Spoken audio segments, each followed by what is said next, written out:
Hi everybody. Hello, I'm Ryan. I'm Bethany. And we are Ryan and Bethany Board Game Reviews. And today we're going to be talking about Don't Let It Die, and this is by Thunk Board Games. Don't forget to hit that subscribe button so you can see our videos as they come out.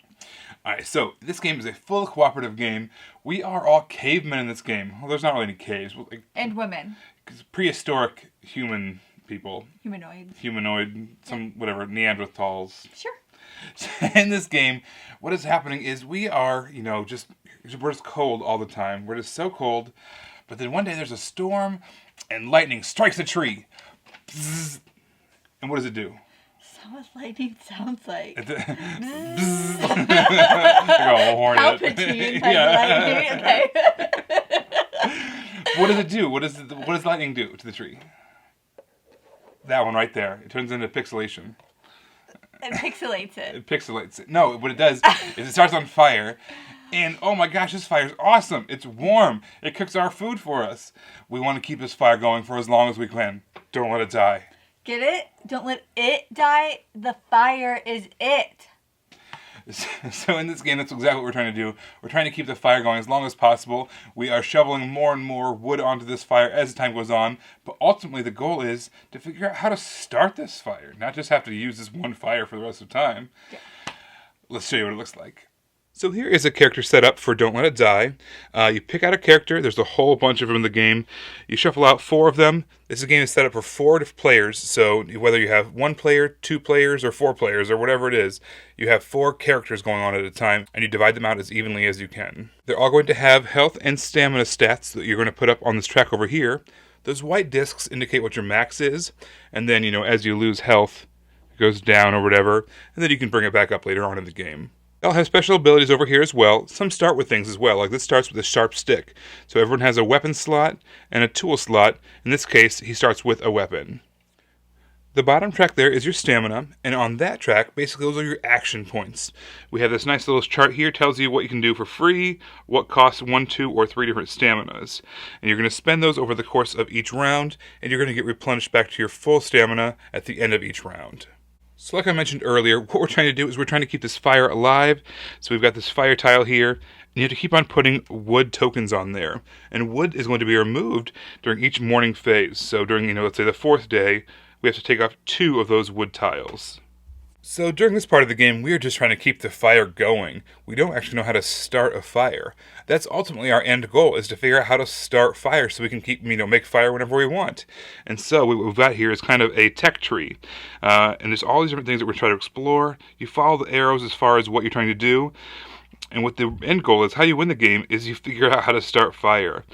All these numbers here in the top corner, those are these fire knowledge points that you have to spend in order to complete that particular part of the tech tree. It's one of the actions you can take, is you can investigate fire, how fire works. And you do that by rolling this die, whatever the amount is. So in this case, we've got 2 on that dice. We're going to get 2 of those fire knowledge points that we can spend on that tech tree in order to get some extra benefits and ultimately to try to figure out how to start fire. Since we are, prehistoric people, we're going to be doing things like, over the course of the game, foraging and gathering. Ultimately, we're going to be harvesting and hunting as well. You're going to get food and different resources. You're going to be spending those resources on items and tools and on weapons. There are stronger and stronger items the further up you go on that tech tree. So for instance, we've got crafting 1, crafting 2, and ultimately crafting 3. All those kind of yellow, blue, and red dots. And those correspond to the color of the items and how strong they are. The yellow deck is primarily kind of weaker stuff, but it's still nice to have, and some of those items and weapons you need in order to do the harvesting and the hunting. The second tier crafting introduces, ranged weapons that allow you to not get damaged, and some stronger weapons, and maybe some stronger armor as well. The third tier deck with those red dot items, those are the strongest ones of all, but then also we have some buildings now. You can only build 1 building per game, but they can do really cool things like give you extra those fire knowledge points, or allow you to draw 2 cards and choose one of them. Some of that kind of stuff is just really, really strong, and it's nice to have in this game. The flow of the game is going to go something like this. All 4 of the characters, are going to take their actions. They are going to, spend all of their stamina points that they want to spend. Then we're going to go into a night phase where we draw from an event deck. All different things can happen. Most of them are bad. And you're going to do whatever that says. Then you're going to go through the morning phase. During that morning phase, you're going to remove the wood that you need to from that fire pit. Every character is going to take a damage during the morning phase, and then you're going to refresh up your max stamina. But get back to that, whatever that white disc is in that game for that character. Then every character is going to take their stamina, move it up to wherever their max stamina token is. Also, during the morning phase, you get a chance to trade some items around so that everyone has the optimal items for what they're planning on doing that round, and then you just do it all over again. If, as a group, we are able to figure out how to start fire by the end of that 14th day, we win the game. Otherwise, game over, we lose. So this game has a really nice build to it. So it starts off slow with the amount of stamina you can take this with. Yeah, stamina. And then how much wood you need to give to the fire every day. And then by the end of the game, it goes from 2 to, 5 or 6 at the end of the game. And then you also get more stamina. At least you should if you're playing the game correctly. You should get more stamina.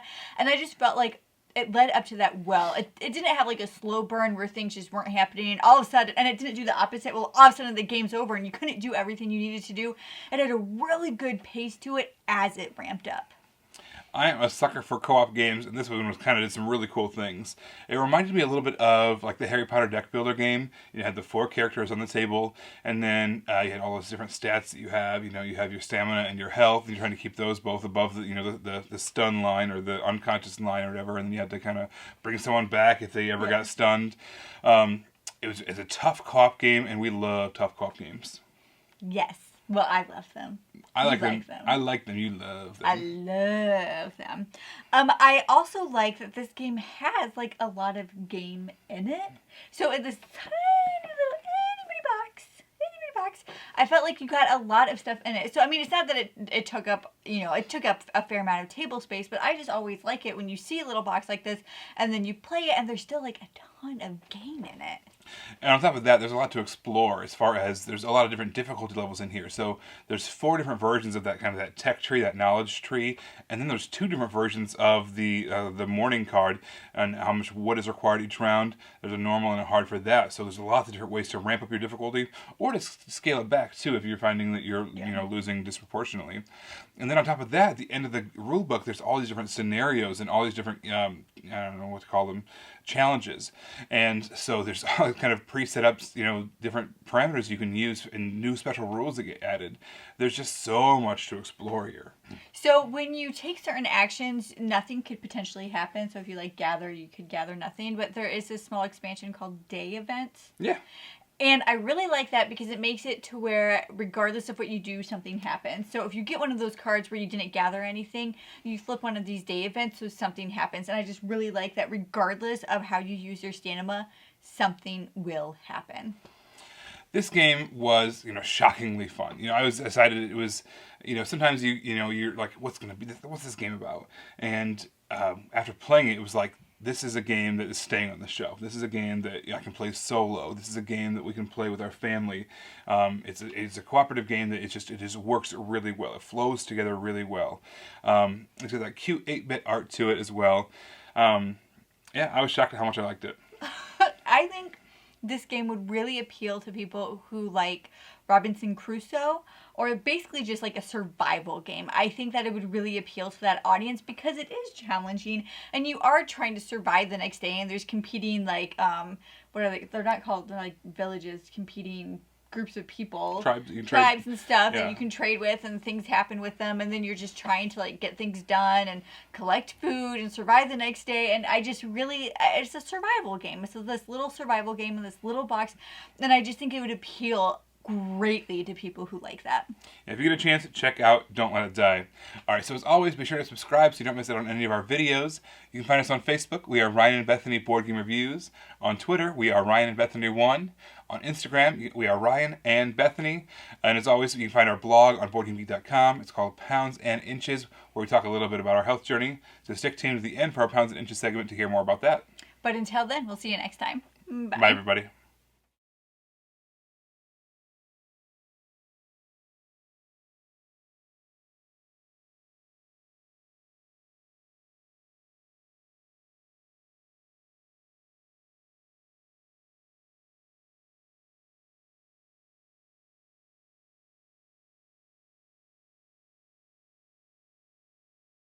Hey everybody, thanks for sticking around for our Pounds and Inches segment.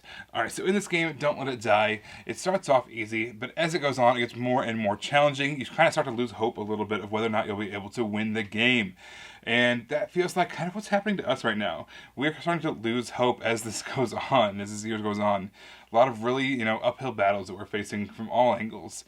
And one of those is our daycare, if, for COVID-19 related reasons, is going to be closing down. And so we're having to scramble to try to find solutions there.